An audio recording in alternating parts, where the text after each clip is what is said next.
Welcome to Close Up Radio, where our hosts, Doug Llewellyn and Jim Masters, bring you the amazing stories of people who answered the call to unlock their potential and taken control of their own success with authenticity, creativity, persistence, and resilience. Close Up Radio special guests share their knowledge and wisdom so you, the listener, can live the most empowered life possible. Close Up Radio. And now, here's today's host, Jim Masters. Thanks so much for joining us, everybody. This is Jim Masters, and it's a pleasure to have you with us today, noon Eastern, 9 a.m. Pacific, at the time of our broadcast, June 23rd, 2021. Summer has arrived, and I hope you're having a good day and your week is going well. And I hope you're eating well. Are you eating your fruits and vegetables like Mom and Dad used to say when you were a kid? Well, we have somebody very special on our show, actually, live and direct from Fargo, North Dakota, Dr. Julie Garden-Robinson, who is a food and nutrition specialist for the NDSU Extension Service and a professor in the Department of Health, Nutrition, and Exercise Sciences at North Dakota State University, where she develops and coordinates nutrition and food safety research and education programs throughout North Dakota for children through adults. Driven by a love of nutrition, Dr. Garden-Robinson is an expert in food preservation as well as food preparation and basic food science, nutrition, and technology. Dr. Garden-Robinson says a great way to start healthier habits is to simply be aware of what you're eating and what you are not. That's right. Not just focus on the things that you're consuming, but maybe some of the things that you should be sampling and eating, including in your diet. That would be very helpful to your overall health. The biggest issue in nutrition, according to Dr. Julie, is probably inadequate fruits and vegetables in the diets of most children and adults. You know, she's so right. I have a friend, actually. He is not big with the vegetables, and I keep telling him, look, your grandmother told you to have those vegetables when you were 4. She even made a little chart for you. You got to get some vegetables in the diet. Put away the chicken nuggets and all that other stuff and get some vegetables in there. It's very important. Any fruit and vegetable is a good addition to our diet, according to Dr. Garden-Robinson. In particular, any dark green or dark orange or gold vegetable will be highly rich in nutrients. And it's really better to eat more whole forms of fruit than fruit juice, too. And so many people, how many of us were raised on the different fruit juices? One of the best fruits you can have is apples. If people want to focus on something, she says eat more vegetables as part of a balanced diet. So important. And she says she understands, of course, no one is a perfect eater, but what we can really do is work towards balanced nutrition with physical activity as a complement to that as well. We're going to talk about quite a few things on the show. One of them is the fact that she's an advocate for a program called the Family Table, which encourages families to eat together. Remember when we used to do that years ago? Eat together. Now everybody takes their plate and they go into their separate rooms. We were just talking about that moments ago. Encouraging families to eat together, to have dialogue, conversation, to bond, as well as have the good food. Families that eat together are more likely to eat more fruits and vegetables and eat an overall very balanced diet. So she hopes that she's making a difference in the lives of kids and adults that she's had an opportunity to reach. Beautiful work that Dr. Julie is doing. Let's welcome her live and direct from Fargo, North Dakota, right now, where she says it's sunny and 70 degrees and nice. Dr. Julie, welcome to Close Up Radio today. It's a pleasure to have you with us. It's great to be here. And yes, there's no snow right now in Fargo, North Dakota. I know. People automatically probably think that, but 70 and sunny, that sounds really, really nice. Very inspiring. And, thinking about inspirations, looking back at your life's journey, Dr. Julie, what are some of the things that pointed you in the direction of wanting to do this kind of work? Obviously, it's in your DNA. It's not work that you just, want to do. It's work that you have to do because you have such a passion for health and wellness and balance and nutrition and all the things that are very essential to our daily living, but also our overall, our mindset, our happiness. Were you a good eater when you were a kid? I think I was a pretty good eater. I grew up in small-town Minnesota. We grew a lot of our vegetables, and we also preserved those vegetables, so I learned these lessons when I was very young. And then I went on to college, and I went to college for a long time. And were you studying this avenue, this world? Well, I actually started in biology and music in my first couple years, and then I discovered food science and nutrition along that way, and then I went on to become a dietitian, and eventually I earned my doctorate and became a professor and extension food and nutrition specialist. Well, you mentioned music, and music is food for the soul and food for the mind, so you were on track there with that. Absolutely. In fact, I paid for a lot of those long years of education as a banquet and wedding musician, so I played a lot while people were eating, so I could see the effects of music on eating. What do you think it is for you specifically? So you were a good eater as a kid. That's great. So you had that foundation and the family gardens and farms around you, fresh vegetables, fresh fruits. I think that's a big thing, too, is the early exposure. Like for children, it's very important if they're exposed to these things probably really early on so they can get acclimated to them because in some environments, there's no farm and there's no garden and everything's coming out of the supermarket and boxed and packaged. For you, you had that good foundation, which is terrific. And do you think that helped facilitate this interest in nutrition and food science? And if so, what are some other things that sparked that interest specifically in nutrition and food science for you, Doctor? So when I was very young, I would go into the kitchen and I would come up with my own imaginative combinations of foods and ingredients. And I wasn't supposed to be wasting food, so very quickly I was handed a family recipe box, and I began to understand a little bit more about ingredients, and I became a pretty good baker at a young age. And my family was always interested in food. We'd be eating dinner, and my dad would ask, "What are we having tomorrow night for dinner?" So it was a very big thing in our house. Yes. Well, right there, something you just said is so terrific, and I hope people are latching on to it. It was made creative for you when you were a kid.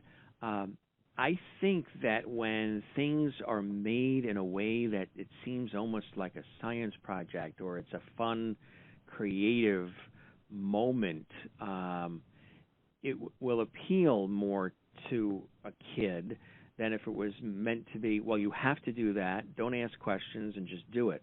I equate that with mathematics. Today, with the advent of computers and all this there's so much creativity that is wrapped around the teaching of math, where before sometimes math seemed to be very dry, very stoic, and the teacher could also maybe even have a sort of a militaristic delivery as opposed to maybe something warmer, and there's creativity, and you feel like you're participating in it. So when you're in the kitchen as a kid and you're excited because you're taking the flour and you're taking the pepper and salt and you're doing these different things, that can make a big difference for especially a kid, right? The creativity element of it. It seems exciting. And then, of course, they're going to want to try to eat whatever it is they created. And that's absolutely borne out by research. In fact, directly under my window at North Dakota State is the preschool center. And just this morning we were down there and we have a garden with them. And we do weekly nutrition activities. So we pilot test it so that we can deliver it across the state after we come up with lessons at work. So we're trying to instill that love of gardening, and they have quite a nice little garden growing down here. And because that does make a difference. These early exposures to food and creativity, nutrition make a huge difference. Oh, yeah, absolutely. How do you navigate the evolution of the science where, 1 year something that's healthy for you is actually not healthy and vice versa? Some of the messaging that sometimes comes at us, like 1 minute they'll say, don't eat beef, it's not good, and then others may say beef is good. Sugar, eliminate it completely. Others say sugar, but in moderation. Or eggs, that's another one you constantly hear. Don't eat eggs, high cholesterol, stay away from eggs. And then others will say eggs are very good for you, protein and everything else. It can be very confusing sometimes, the messaging that is coming out for the average consumer because of the constant back and forth of what you can eat and what you can't eat, huh? Well, nutrition can be quite controversial, and I could find you the answer to anything, depending on what you want to hear on the Internet. So you have to be really cautious about where you get your information, and remember that it can take years to come up with a standard recommendation. So when we tell you that you should probably be aiming for 3 cups of vegetables per day, that's based on some research. Yes, right, exactly. The research itself. And, nutrition in school, I remember it being like elementary school all the way up. They would teach us about it and the importance of it. Although on Fridays, kids did go wild for pizza day. But it was what they were teaching us nutrition, and I'm sure this is similar for a lot of our listeners. It was just the food groups, and then later that food pyramid. And now even the pyramid has changed a little bit as well. And now we know that neither of those things were, I guess, would you say, were they of much use, or it's just like you're saying, it's the evolution of things and the understanding of science and how things, morph and change? Well, I like the new My Plate, and I would encourage people to check that out because that's a more visual image than the pyramid, kind of confused people. But My Plate is an actual plate, and half of it's fruits and vegetables, and another fourth is protein, and so on down the line. So I do like this latest icon, and I think maybe one of the biggest problems is that people are confused about what a portion is. So there's, in general, we're eating too much of some things and not enough of other things. So it's that balance. And we also need to understand that it takes a lot of community support and access to healthful foods so that we can eat them. Yeah.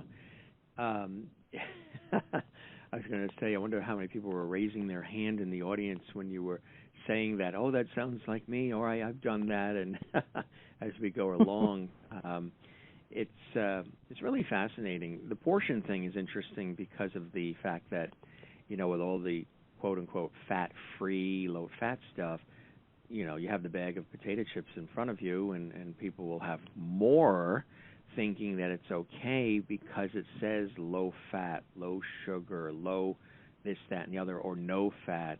And in fact, that's a myth, right? If you're consuming more of that product, even if it says no or low fat or no or low sugar or whatever it may be. Well, those products were kind of confusing for a lot of people, and they did exactly what you're saying. They thought they could eat the whole bag if it was fat-free, and actually there still were way too many calories. So we in nutrition really try to get people to understand what a portion is, and we show them pictures, or we actually have food models and different ways to demonstrate what a portion is. The good news is most of those products went away. Those low fat and all that advertising that went on for a while. And there actually are brand new nutrition facts labels on all products now. And you can trust that information. That is the companies can get in trouble if they have the wrong nutrition information. So you can read and compare those nutrition facts labels. That is correct information. Exactly.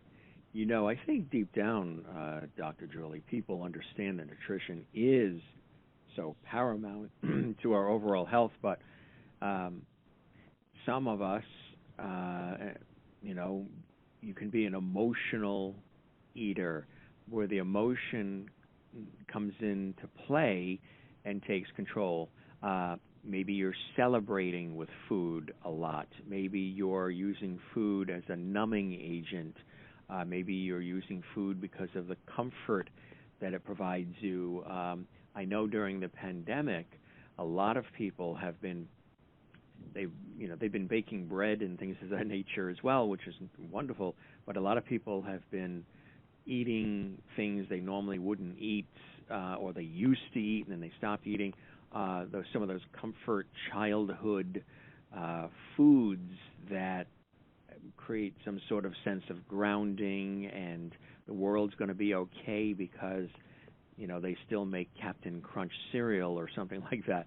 So the emotional needs, emotional eating has to really be watched as well. And you're a dietitian, so you have all this information. Breaking old habits and realizing that sometimes we use food as a crutch as opposed to just for its nutritional value. Understanding that is really important, right? Oh, yes. We eat for a lot of reasons besides filling our stomach. And certainly during the pandemic, we saw a lot of stress eating, boredom eating, lots of cooking, which was great, but you still have to manage those portions. And we saw a lot of people gaining quite a significant amount of weight during the pandemic, and now they're trying to lose that weight because we are all aware that being overweight does put us at greater risk for high blood pressure, diabetes, even cancer. So getting back to where we were, but doing it slowly and not trying to, try the latest crazed diet. I think we have to really approach this sensibly. You didn't put the weight on overnight. You're not going to take it off overnight. Right, exactly. And that is something, sometimes people are a little impatient and they think that everything is overnight. The patience level or instant gratification sometimes can take control. But you actually don't want to lose weight overnight because that can be unhealthy. So many people just crash diet where they just eat nothing and then or try something wacky. And I heard a statistic that 99% of diets fail. So it's more of a solid approach to nutrition, which I know is very important to what you teach and what you show others, which is a really impactful, long-lasting way to do it. What should people be eating if there is such a question? I mean, obviously, we know some of the things, the basics that we've heard, when we were younger, although even some of that has changed. Maybe not as much bacon or but when we were kids, the bacon and eggs and all the rest, but the pancakes with all the syrup and French toast. What are some of the things we really should be eating, some of those basic things? Well, first I'll just say that there isn't a one-size-fits-all eating pattern. I wish I could give you one, but there are some basics we can talk about.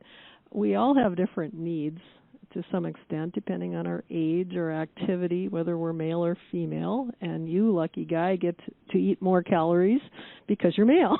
So, yeah. But I guess my best advice is to consider what you're currently eating and what you're not eating and aim for variety. In your intro, you talked about eating more dark green leafy vegetables, dark orange. Eat more colorful food, especially more produce, more whole fruit than juice, more whole grains. make your choices whole grains, and focus on lean protein. So think about your plate as a whole, and maybe visit My Plate and check out what that current advice says. And then, of course, we also need a calcium source, such as milk. And fortunately for us, one of the nutrients commonly lacking, especially for those of us that live in the Midwest where we don't get a lot of sun in the winter, that's vitamin D. So now we can refresh ourselves, get a little sun, not too much, and get that needed nutrient. That is so important. And when people are tested for vitamin D, most people are extremely low in it, and that vitamin D is so essential to just the body's operation. And I think all of us, even there was one time mine was low, and so now we increase it. But it's important to be aware. Knowledge is power, especially when it comes to your own health and wellness. And we mentioned too the pandemic, and also a greater interest in growing our own food, too, and food preservation follows that. Because poor nutrition obviously takes a long time, as you mentioned, to have bad effects on our health. So canning is something that's very big, too. But if you're going to do something like canning and preserving the food, you have to do it the right way. And I know you recently said to me on the phone prior to the show that you're all excited because the canning lids are coming back, which is a good thing. Yep. We grew up with the family canning tomatoes and all kinds of jellies and all kinds of cool things, but you got to know how to do it, and it's got to be safe, right? Because there could be dire effects if you don't preserve the food in the right way.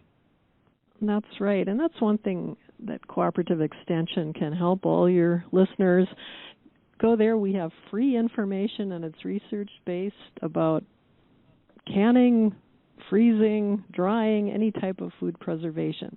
It's really important to follow the current guidelines, even if you have your great-grandma's recipe for pickled beets. It might not hold the test of time, so make sure you're using current guidance for best quality and also safety. Tell us about that. There might be folks in the audience, perhaps, that have heard of the Cooperative Extension System, but they're not exactly sure what it is and the work that it does and the services that it provides, which are invaluable. Yes, I'm happy to talk about Cooperative Extension. It's been my life for my entire career. Yeah. We are part of the outreach mission of land-grant universities throughout the United States. North Dakota State University is one of those. University of Minnesota, South Dakota State, Cornell in New York are examples. So those are great places for you to gather resources about canning and a whole wide range of things. Extension covers the gamut from gardening to parenting, to entrepreneurship, 4-H, youth development, if you've ever been to a county fair, and all aspects of agriculture. So there's really something for everyone, and it's very low cost or even free from many of our programs. That is terrific. You know, nutrition, obviously, it's evolving, Doctor. Do you see people becoming more involved in sort of taking responsibility, taking control, and having an interest in terms of maybe changing the way that they eat, especially children as well? I mean, obviously, speaking just for all of us that are in the United States, obesity is a rampant issue in our country. Portion control, buffets, just we have, you know, we're a land of lot, and we have everything at our disposal. We can have as much as we want of so many different things, and that's not necessarily a good thing when it comes to food, nutrition, and overall health. Tell us about people becoming more aware. Is there a shift in a positive direction happening? I think there is a shift. I think there's greater interest in knowing the origin of our food. getting to know your farmer, going to farmers markets. So we're certainly seeing that increase in interest. We are seeing a lot of people watching cooking shows, and I encourage people not to make cooking a spectator sport. To go in the kitchen, use your kitchen, try out some new things, explore the supermarkets. I really hope that kids are being exposed to this kind of information in their classrooms, and also kids in college getting exposed to agriculture in general and knowing your food and where it comes from. Yes, that's right. You know, one of the greatest things for kids that are in an urban environment is when they go on a field trip out to a farm and they see where the food actually comes from, and it doesn't just come from a supermarket and magically appear there. There's a few things that happen prior to that, like a cow being milked and things of that nature, and plants that are actually in the ground. That's really helpful too, right? The exposure for kids to, and the understanding of where food actually generates from. Absolutely. And even in this case, watching videos on YouTube and seeing some of these activities, if you don't have the option to, observe the growing of crops and that sort of thing. Me living in Fargo, I can just drive about a mile and I'm in farmland, so it's not hard for us locally, but for city kids it might be a little different for them. Yes, right, exactly. So, yeah, at least the videos on YouTube are of great help. When thinking about nutrition, I guess we do need more of the awareness of what we're really doing when we are sitting down to eat. Sometimes it's just a mindless activity. It's just muscle memory, and like you say, boredom and other things. But I think when you take time to really be aware and look down at the plate and see what it is you're consuming and how much, that's at least part one, right? That's one step in the right direction for your own health and well-being. Yes, being mindful as you're eating is really important. Slowing down, tasting your food, turning off the TV, keeping phones off the table. That's a rule in my house, no phones at the table. Avoiding those distractions is very important. And even putting on some soft music can slow down your eating and can enhance your enjoyment.